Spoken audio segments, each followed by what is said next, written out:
Jedan od Kišovih životnih snova, gradova sna je bio i Pariz. Osim Beograda, u kome je snevao na Cetinju dok je bio srednjoškolac, on je snevao u Parizu i u njemu je boravio 59. godine.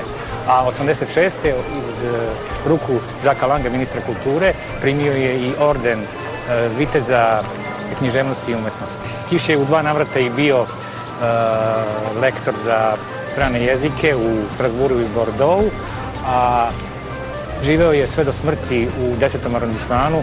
Sećao se kasnije u nekim delima da u 10. arondismanu ne može da odredi da li je na Voždovcu ili u Parizu, jer je čuo cvrkut ptica, a iz kola u prizemlju, iz kasetofona dopirala je muzika sa harmonike.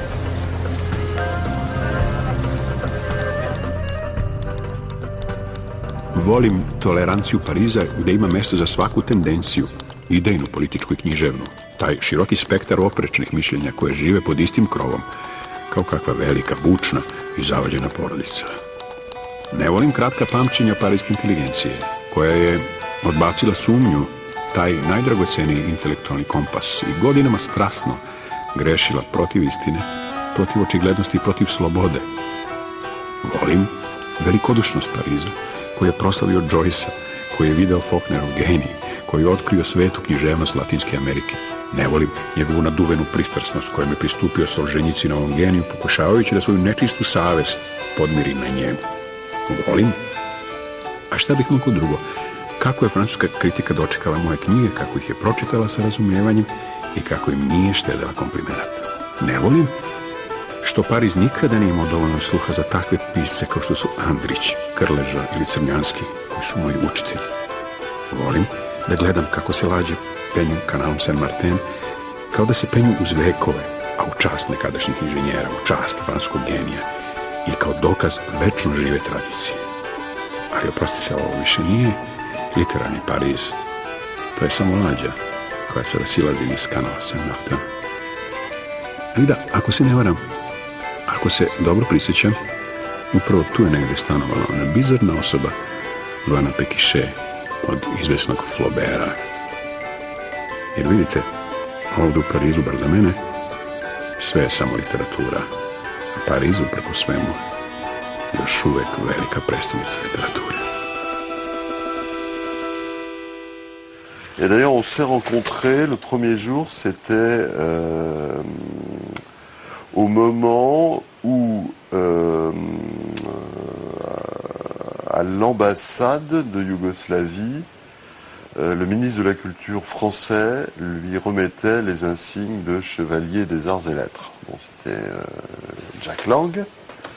Et je me souviendrai toujours de Danilo Kish, manifestement totalement déplacé dans les mondanités de ce type, ayant l'air d'un voyou sorti d'on ne sait quelle taverne, et dans son discours de remerciement disant je remercie la France de m'avoir fait chevalier, mais le seul chevalier qu'un écrivain doit reconnaître, c'est le chevalier de la triste figure. Bon, une plaisanterie qui a un peu consterné les officiels qui étaient là.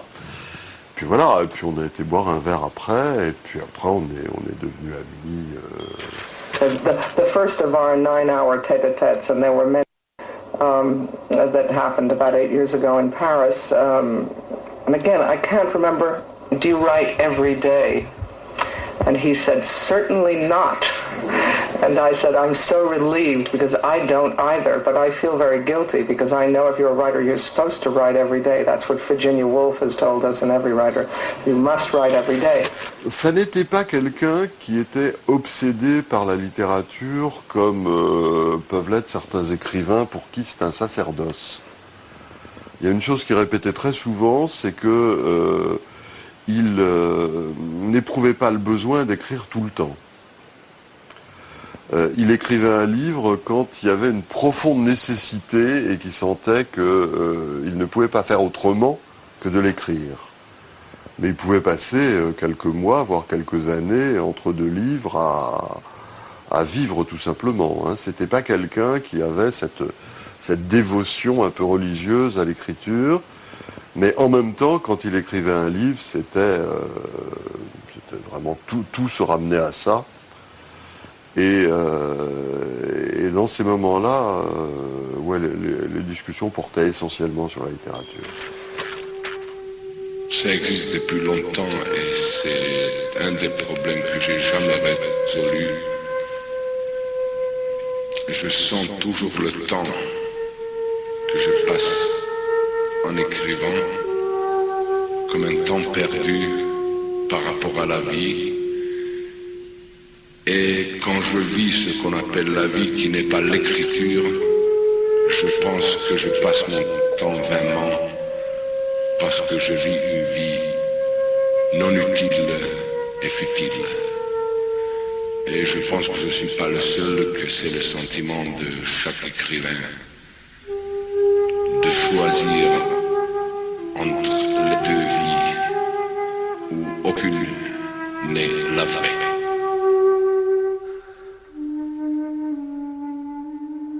On je žalio često tako, ali mislim više u šali, što nije tiražni pisac.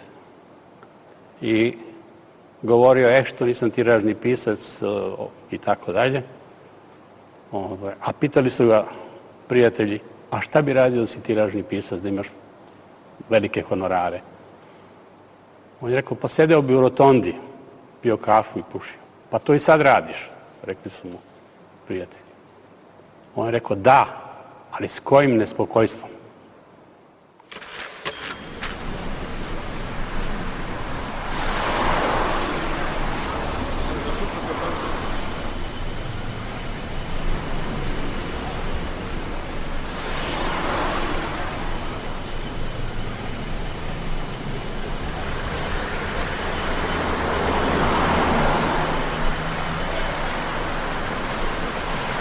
Od 1964.